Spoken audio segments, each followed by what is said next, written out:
I invite you to close your eyes if you'd like to, but if it's more supportive to keep your eyes open, that's wonderful too. I kind of like to do both at the same time. It's a little opening to let the light in.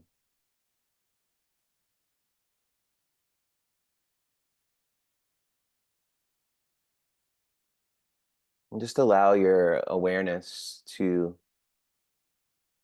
just move through this physical body, just noticing how you feel physically.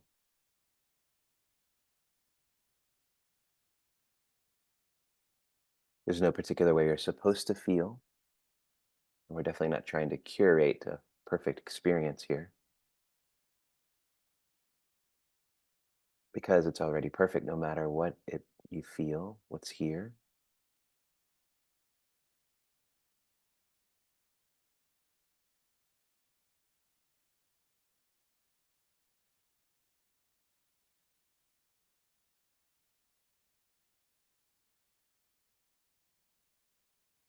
We become still physically. We notice the movement that's still happening, the body going through its various processes, all on its own.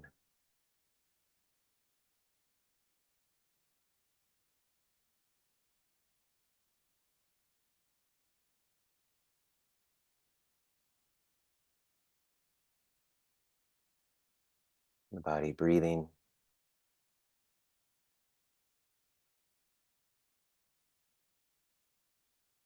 grounding through connection with the earth.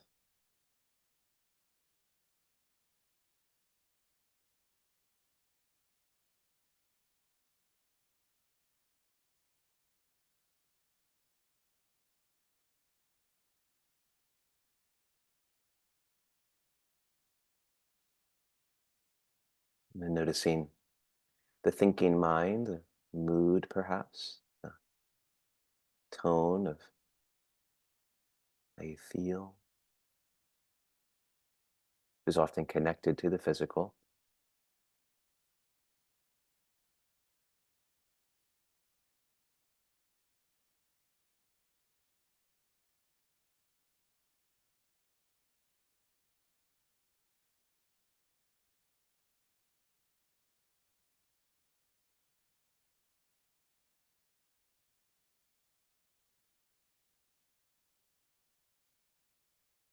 And then noticing the connection with the external environment, just the spacious quality around you. And so we just feel out into the space in front of the body, any amount, a few inches or more.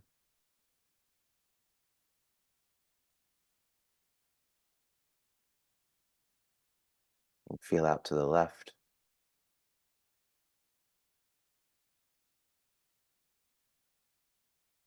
feel out to the right,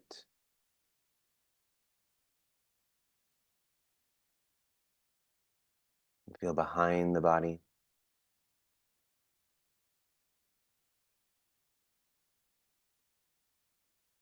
feeling above the body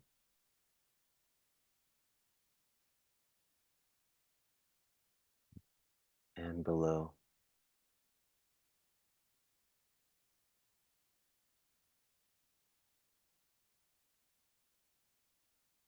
and in all directions.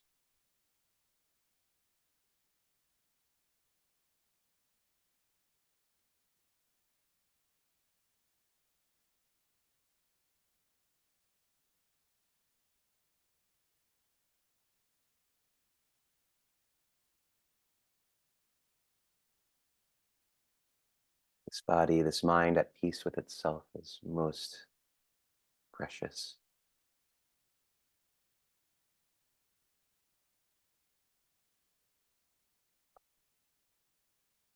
Let's take a nice long inhale through the nose, filling up, and then let the air go. Feel free to make that a little audible. It's always nice. Yeah, let's do that again. Nice inhale through the nose and letting go. And one more time, inhale through the nose, exhaling out of the mouth, and slowly open the eyes. If they're closed, you might bring the palms together if you'd like to. Bowing to the Sangha. Oh, welcome everyone. Thank you for being here for Sacred Mountain Sangha Sunday Sit. A lot of S's there. My name is Adam Stonebraker, and I'm a teacher with Sacred Mountain Sangha. And it's about a few months since I've been here, and it's so lovely to be with you today. So the way this works is we'll do some chanting, and then we'll do some sitting, and then or some stationary meditation. If you'd like to lay down or stand up during that, you can do that.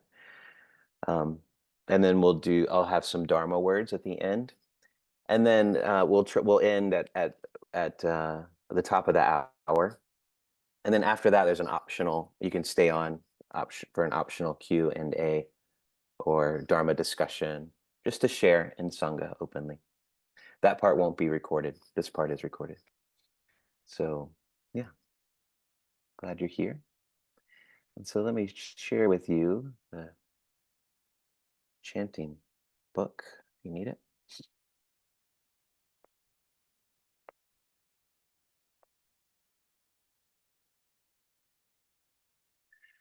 So in the chat there is a link to the chanting book.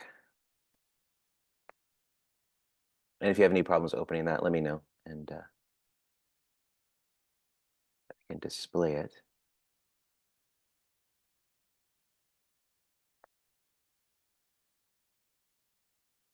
So we'll we'll start at the top of page 3,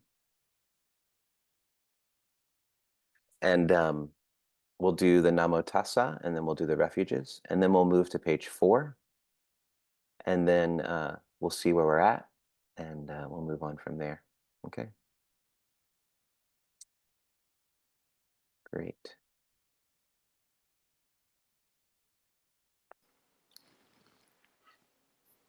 So Namo Tassa, honoring the Buddha, the teacher, but also our own awake nature, the potential for awakening within us. And so honoring that.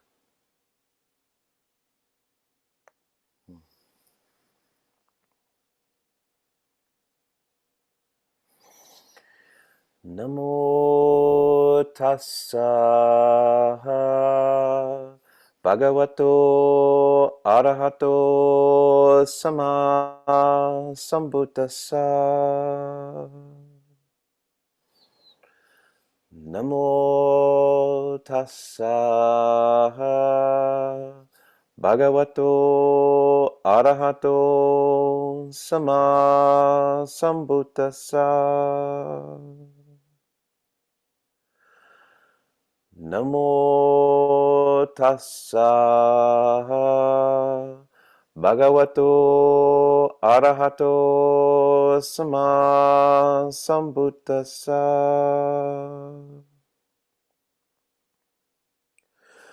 Buddham saranam gacchami. Dhammam saranam gacchami. Sangham saranam gacchami. Dutiyampi Buddham saranam gacchami. Dutiyampi Dhammam saranam gacchami. Dutiyampi Sangham saranam gacchami. Tatiyampi Buddham saranam gacchami. Tatiyampi Dhammam saranam gacchami. Tatiyampi Sangham saranam gacchami.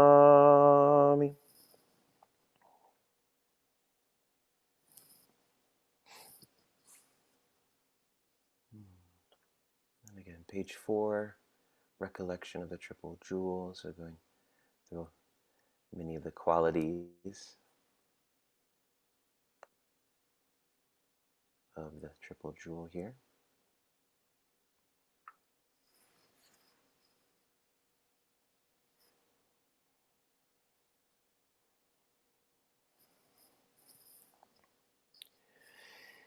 Iti piso bhagava araham samma sambuddho vija charana sampanno sugato lokavidu anutaro purisadama sarati sata deva manusanam buddho bhagavanti sabhakato Bhagavata Dhammo Sanditiko Akaliko Ehipasiko Opanahiko Pachatam Berita Bohinu Hiti Supatipano Bhagavato Savakasango Ujupatipano Bhagavato Sabaka Sango Naya Patipano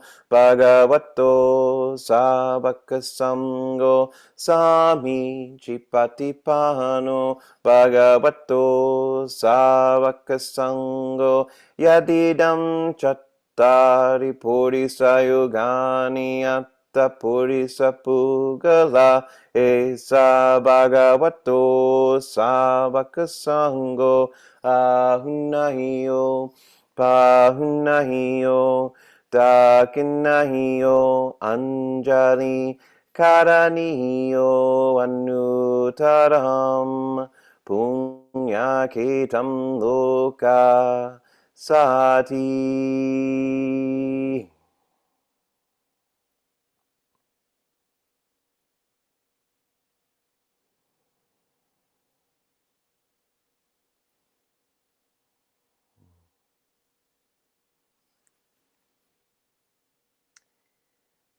Right. Let's just pause here for a moment.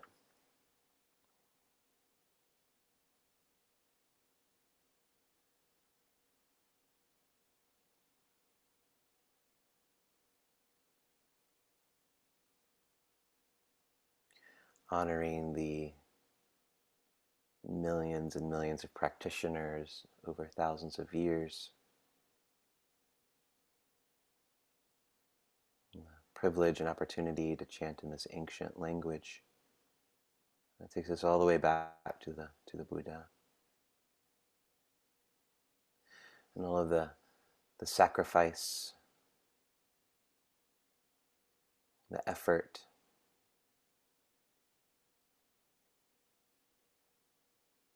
that has taken place to bring these teachings all over the world, beginning in South Asia and spreading east and west and south, north.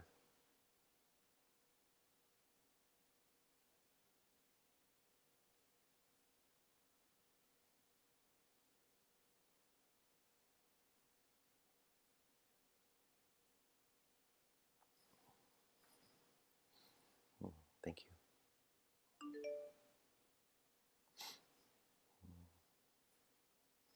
So let's go to page 7 here, the 5 subjects for frequent recollection.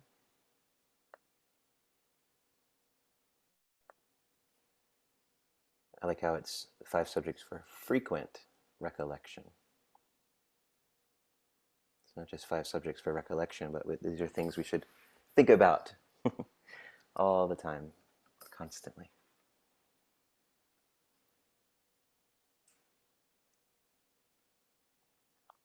And then we'll do the reflections on universal well-being after that, right below it. Now let us chant the 5 subjects for frequent recollection.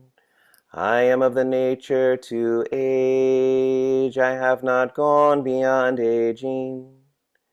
I am of the nature to sicken. I have not gone beyond sickness. I am of the nature to die. I have not gone beyond dying. All that is mine, beloved and pleasing, will become otherwise, will become separated from me. I am the owner of my karma, heir to my karma, born of my karma, related to my karma, abide supported by my karma. Whatever karma I shall do, for good or for ill, of that I will be the heir. Thus we should frequently recollect.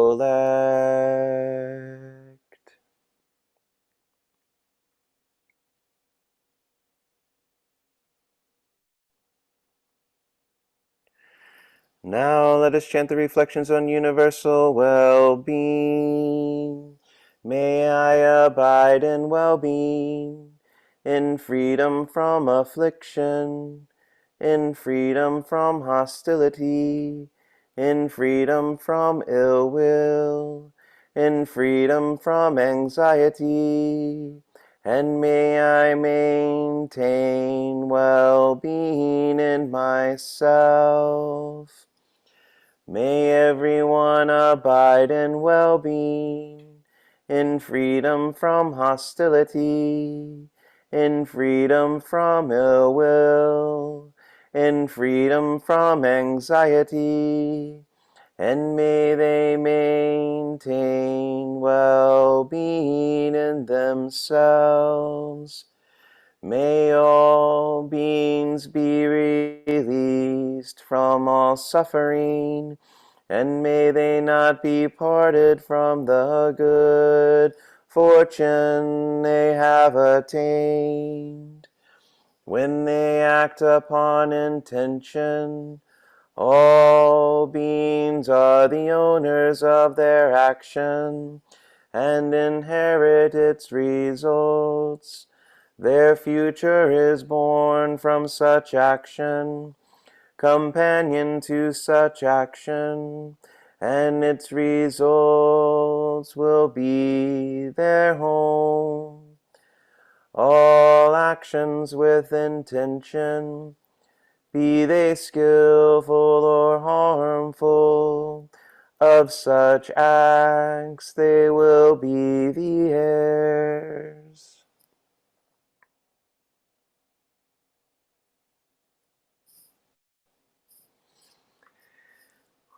Okay, now we'll go all the way down to page 11. Great Compassion Mantra.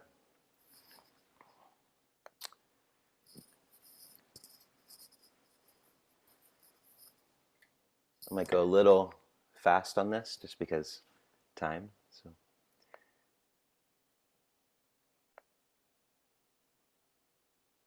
not too fast though.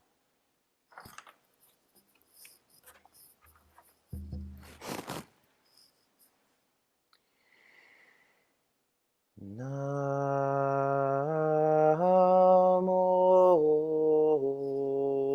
Dabe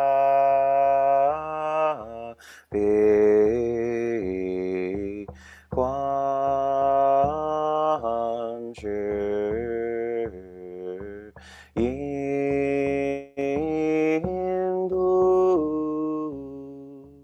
Sa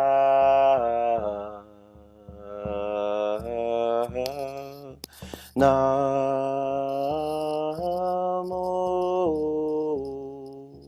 Dabe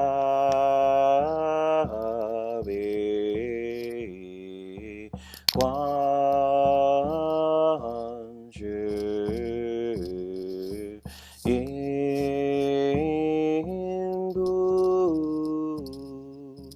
Sa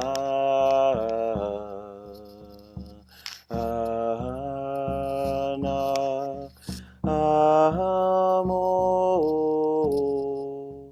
Dabe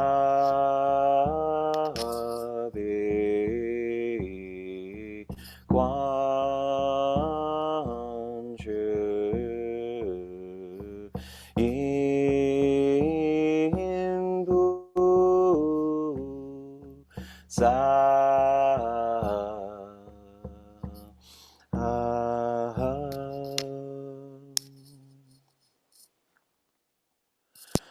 Namo Halla Danno Dolaye Namo Aliye Poluriri Shambolaye Buddhi Santo Paye Moa Sato Paye Moa Jaluni Nansa Panna Paye Sora Nora Shinamo Shiriri Toi Mangaliye Poluriri Shurfula Lungdo Namo Nola Ginger Shini Moa Samme Sampadando Shubhanga Shuyun Tapasado Namo Pasado Namo Pajimo Patado Dajatana Navarushi Ludyari Jaladi Moa Buddhi Sato Sappa Sappa Mola Mola Moshi Moshi Lido Yung Julu Julu Jemang Julu Julu Pasha Yedi Moa Pasha Yedi Tola Tola Dini Aye Jalla Jalla Momo Famola Mudiri Ishi Ishi Shurno Shurno Ala Shandola Shali Pasha Pashan Shaye hulu hulu mola hulu hulu shiri sola sola shiri shiri sulu sulu putti e putto e miri e nola ginger diri shiny no payam mono sopa ye sopa moha shito ye sopa shito yu ye sherpana ye sopa nola ginger sopa mola nola sopa shiru sangha mucho ye sopa moa shito ye sopa jajila shito ye sopa poro more shito ye sopa nola ginger panjela ye sopa Visham Jelaye Supamham Namo Halla Danno Dolaye Namo Aliye Polu Jedi Shirfulaye Sopahanan Chidandu Mandola Padoye Sopaha.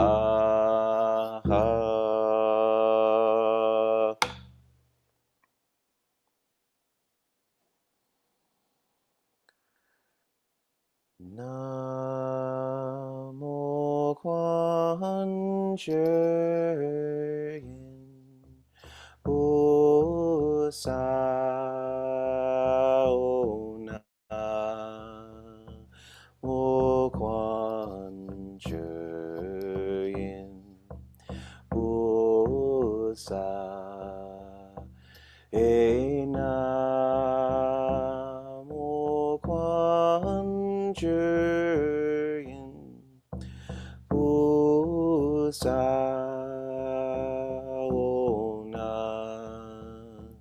Mo Quan Chein Bu Sa E Namo Quan Chein Bu Sa O Na Mo Quan Chein Bu Sa.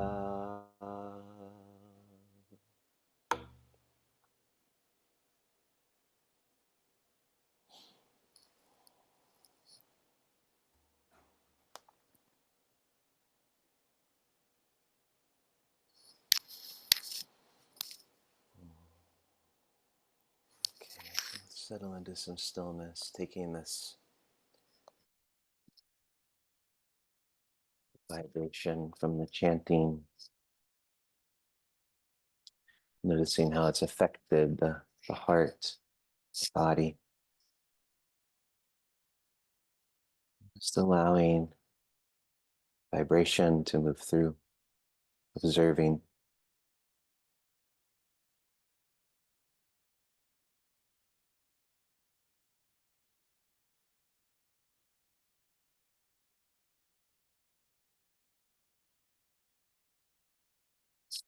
In whatever posture is supportive for you, a chair, the ground, standing, lying down. Even if you need to move, that's fine too.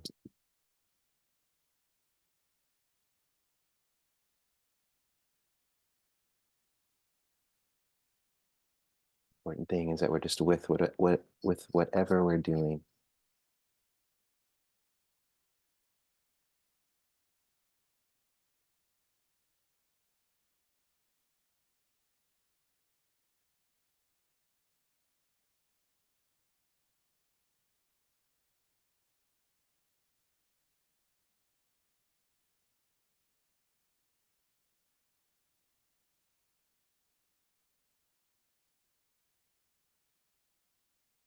And to see where this chanting leads you.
And as the vibration dissipates, what remains?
Arrive again in this body, this breath.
Thank you all.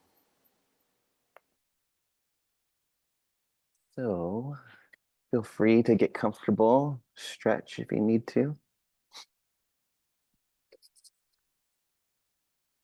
Take a drink.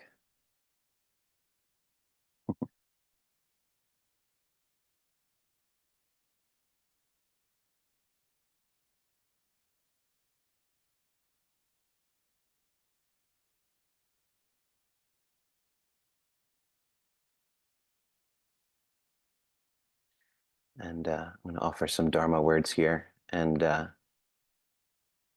would be a stretch to call this a Dharma talk for me. It's basically just going to be me uh,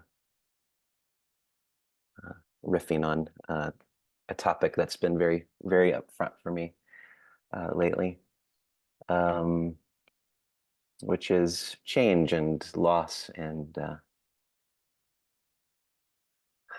grief and sadness and Dharma in the middle of all that.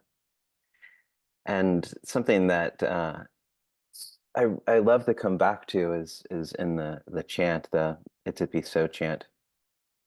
Now these I contemplate these often, the words in the Dharma section, because they're so beautiful and profound. Um,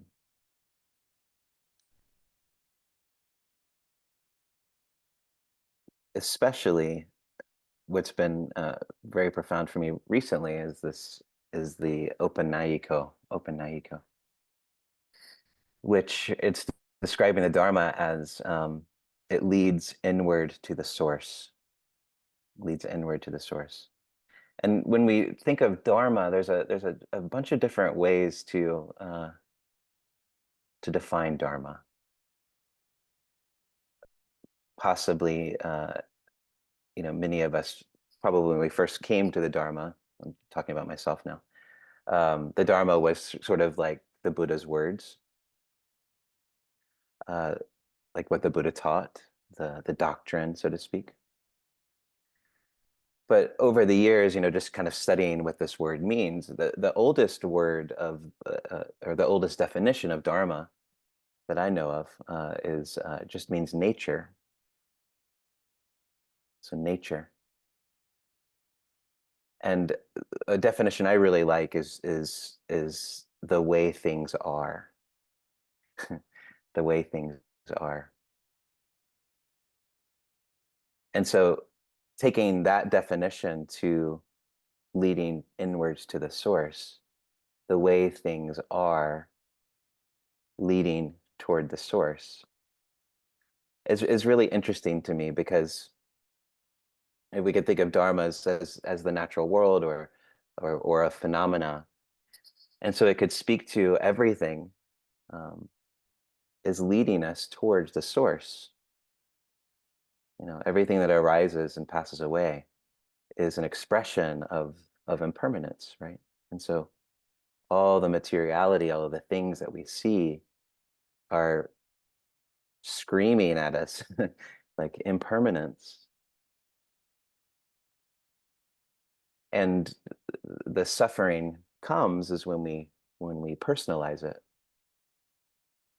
And so one of my um,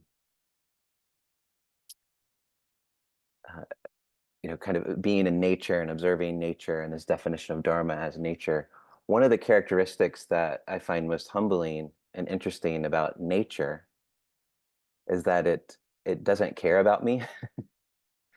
And I kind of find this liberating in a sense that and by nature doesn't care about me, what I mean is that it doesn't care about the self. It doesn't care about me, like this idea of me, of this creation or this attempt to create a solid me. If I go out into nature, I have to play by the rules of nature. If I get caught, in a rogue wave, that rogue wave is going to take me. It doesn't care who Adam is. It's going to take me. You know, any of these things, this body is nature. If this body decides to break down, it doesn't care about me. It's not, this idea that I have of me. And so this idea of nature constantly pointing me towards the source, it's pointing me towards the inevitability of impermanence. And these three characteristics of impermanence, of not self, and of dukkha. And there's a couple of, initially when I was kind of thinking about this, there was I was a little bit taken aback when I was thinking about this. But as I contemplated it, it's actually really freeing, because anything that kind of fights that truth, that inevitability, is resisting how things actually are. The Buddha was pointing us towards the way things are. That's why I love to think of the Buddha as a naturalist. He wasn't an engineer. He wasn't engineering this theology or this way of this philosophy. He wasn't engineering, something for us. All he was doing was observing the way things were and coming to terms with it, which I think is a really beautiful thing. And so I've been seeing my practice lately is coming to terms with the way things are and seeing and trying to understand how karma works. But not too much, because the Buddha said if you do that too much, then uh, that's not a very good way to spend your time.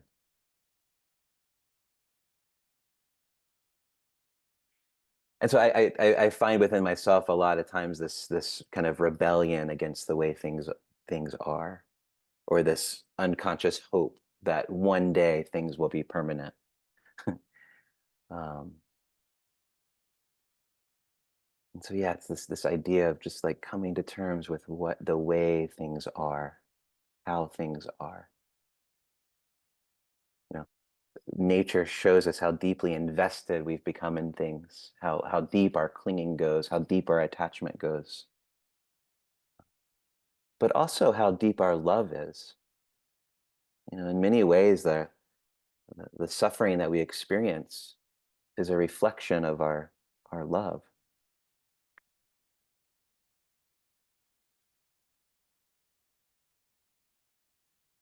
Um, this is coming up a lot for me lately, just because uh, many things that have been happening in my life, but two profound things. I just moved from the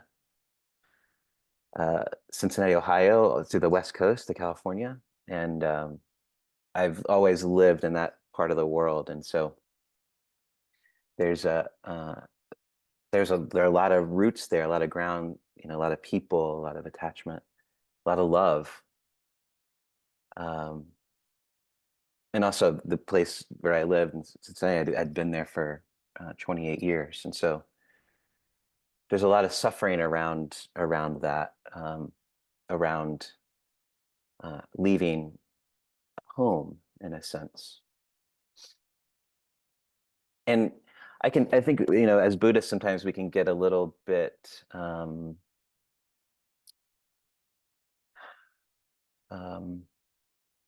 unfeeling at times, or there's this sort of belief that we shouldn't feel, that that's what attachment is. Um, but in many ways, as I've deepened my practice, I feel on a much deeper level. So I'm much more aware of how I feel. And so leaving this place, it kind of put me in touch with all of the things I kind of care about. And there's this um, aspect of me that gets used to things just kind of being around. You know, this something that comes to mind is just to kind of illustrate this a little bit deeper. Um, a few years ago, my father passed away, and uh, we were estranged. We had some contact, but we didn't. He left when I was 5, and we saw each other maybe twice in my life. And so there was this. So he was there. He was in a different state, but we didn't talk. But when I found out he passed away, I was it hit me really hard. It's like, even though I hadn't seen this man for many years, there was this something in me that knew he was out there, and that there was a comfort in that, because there was a deep love there's connection, and that it was really interesting to experience that in that way.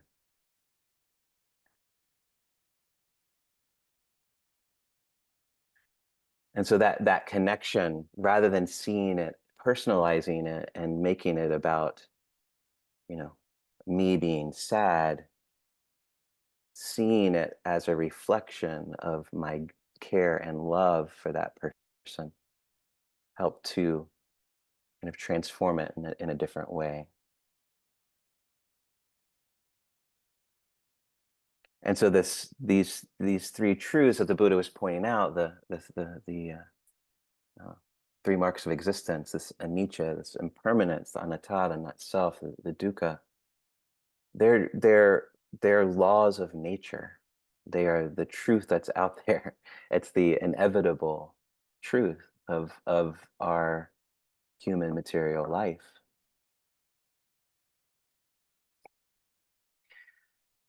And I've something I find very interesting is we also have the three poisons of greed, hatred, and delusion, which is is the basis for all negative emotion. At least this is how it's seen in some schools of Buddhism. And as I think about this, I feel like greed, hatred, and delusion come out of a denial of the way things are. And so all of the destruction we see around us, the wars and the hatred and the attempt to control and the oppression, they all come out of the seed of greed, hatred, and delusion. And those come out of a denial of how things are. And so we hoard, there's greed, we want to hoard, we want to protect ourselves, bring in as much as we can to create safety and security and permanence. We hate because that creates a particular protection, that puts a wall between me and the person who could threaten me. And so that hate, you know, is safety. It's a denial of impermanence. And then the delusion of thinking that things can be permanent someday, somehow, creates all of the suffering. These are all sort of like a rebellion or a denial of the way things actually are. Yeah. And what comes out of that is this this corrosive negativity. And then it grows exponentially once other people get involved with other people, and we start to have a belief around a particular thing, around a hatred, and that creates an other.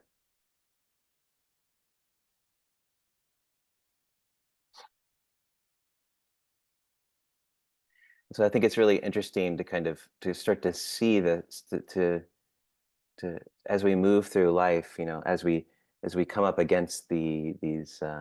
difficult emotions or these difficulties is to really try to understand them not as something that's so surface, but it's something that's really deeply embedded. There's something being reflected back at us. There's a message there. Yeah, the suffering. There's something else there rather than just the suffering. There's something underneath it. It's like, why is it there? And how could I see it from maybe a little bit of a different angle? Perhaps it's reflecting something back at me. And if nature and Dharma is nature, and this truth of open Naiko, that Dharma is always leading me back to the source, back to the heart, back to the way things are, how can I begin to see everything that I encounter as pointing back to this original heart, pointing back to my true nature, pointing back?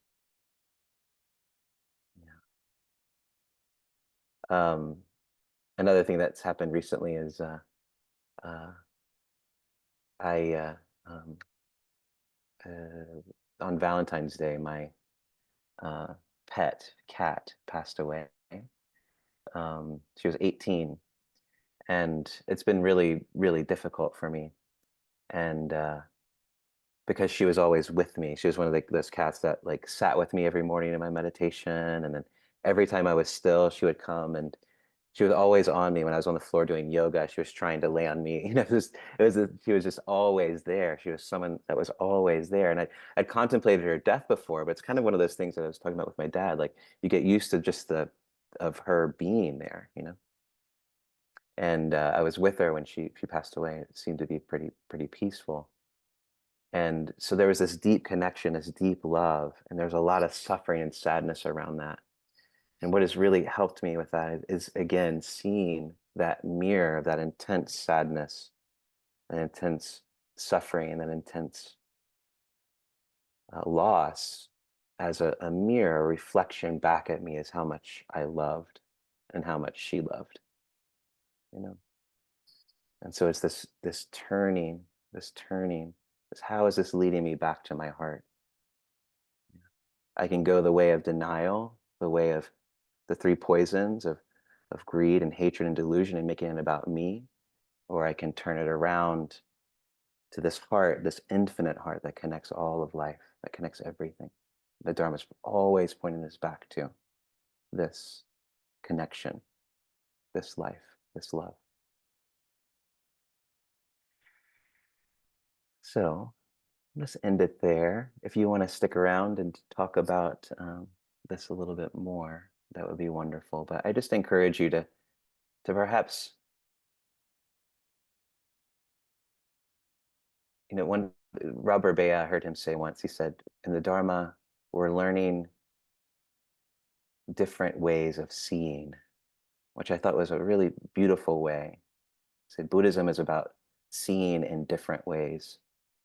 And so I just encourage you to, as you move through life, to begin to see in different ways. How can I see this as pointing back to the infinite heart of love, awareness, compassion? Yeah. So thank you all so much. Um, I want to inform you that we have some wonderful things coming up at Sacred Mountain Sangha. Don Maurizio is doing a 4-week course around the sacred. I'd encourage you to check that out. And then Tanisra is also doing a book club around hospicing modernity. And you can get more information in the chat here. You can follow these links and get more info. And we're also, this is a freely offered offering, the Sunday Morning Sangha. And if you'd like to offer dana, there are ways to do that. You can just go on the website and follow the donate button, and you can give dana.